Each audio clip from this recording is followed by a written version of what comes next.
Alright, so reaction videos are still one of the easiest ways to grow on social media.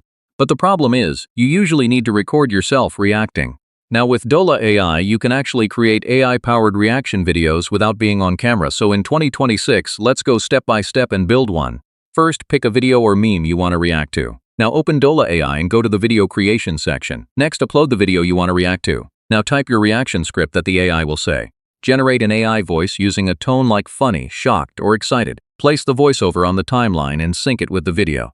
Add effects like zooms, emojis, and captions to make it more engaging. Next, add background music at low volume. Once everything is ready, export your video in vertical format. So yeah, that's how to create reaction videos using Dola AI in 2026. No camera, no recording, just AI doing the reaction for you.